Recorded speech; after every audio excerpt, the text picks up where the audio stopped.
Welcome to Historofiles. Today we're going to talk about one of history's favourite topics, and that is military disasters. In the year 9 AD, Roman governor Publius Quintilius Varus marched against a coalition of Germanic tribes rebelling against Rome. He marched at the head of 3 legions as well as auxiliaries, totalling around 30,000 men. When cutting through Teutoburg Forest, led into a trap by the traitorous Arminius, the Roman forces were ambushed and utterly destroyed by the Germanic coalition. Upon hearing of the disaster, Emperor Augustus is said to have banged his head against the wall, repeatedly shouting, "Quintilius Varus, give me back my legions!" The defeat was so complete that Rome never again made any serious attempt to conquer all the Germanic peoples.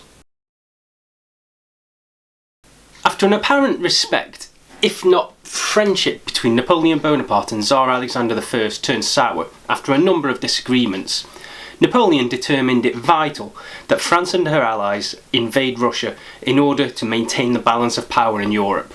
To that end, he led a force of almost 680,000 men into Russia, almost half of which were French.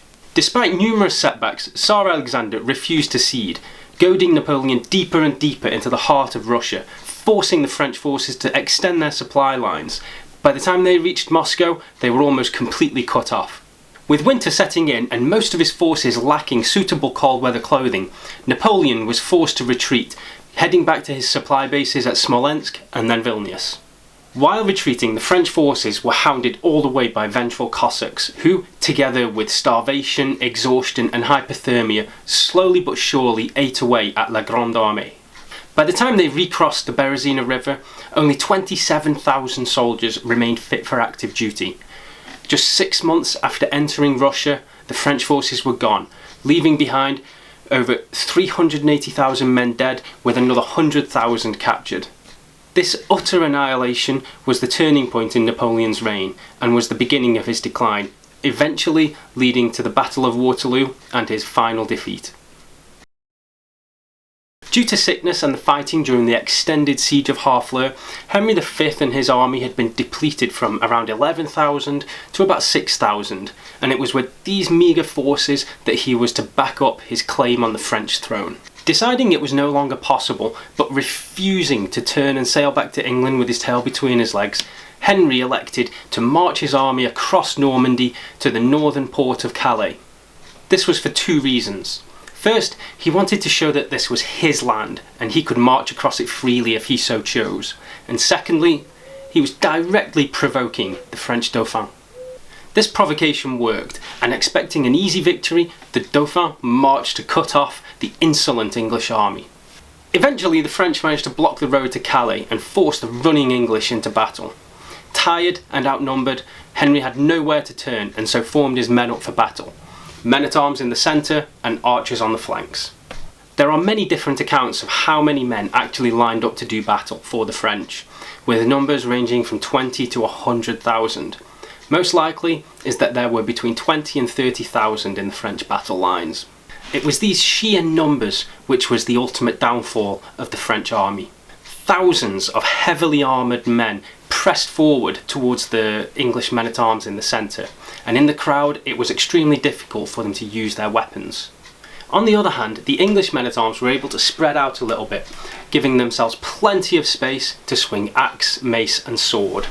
Also, once out of arrows, the lightly armoured English archers were able to move much more easily through the sucking mud and attacked the French men-at-arms like packs of dogs. The outcome of the battle was both shocking and utterly conclusive. The French were routed and Henry V was poised to claim the French throne.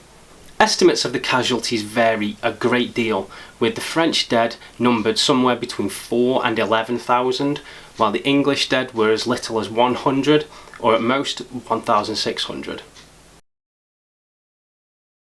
In the year 1588, Spain planned the conquest of Protestant England to bring them back under the fold of the Catholic Church. On May 19th, a giant Spanish fleet sailed out from Lisbon under the command of the Duke of Medina Sidonia, consisting of 130 ships and carrying 20,000 soldiers. Storms slowed the journey and prevented the Spanish fleet from reaching southern England until July 19th, by which time the English were ready to defend their island. Just after midnight on July 29th, the English sent fire ships into the anchorage, causing havoc. The Spanish panicked and sailed out to sea, where they were attacked again by the English fleet just off Gravelines. This encounter resulted in a decisive victory for the English fleet, and the Spanish fled to Scotland before limping home to Spain. By the time the Spanish fleet reached home, they had lost half their ships and over 15,000 men. Few battles in history are as infamous as the one in which Custer made his last stand. Tensions had been rising between the US and the Native American tribes in Montana Territory after gold had been discovered on Native American land.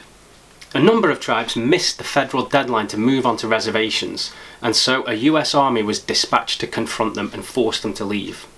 The 7th Cavalry Regiment, led by George Armstrong Custer, was sent to scout the Native American encampment. On June 25, 1876, and unaware of the number of men opposing him, Custer led his 600 cavalrymen into battle against the Native American Confederation of Lakota, North Cheyenne, and Arapaho tribes in the Battle of Little Bighorn River. Upon hearing of the attack, Sitting Bull rallied his warriors and went to see to the safety of the women and children, while Crazy Horse gathered his warriors and went to engage the Federal troops. Despite desperately trying to regroup his men, Custer and the 7th Cavalry Regiment were surrounded and attacked by as many as 3,000 Native American warriors, and within an hour, they were all dead. So what do you think? Which military disasters would be on your list? Let me know in the comments below.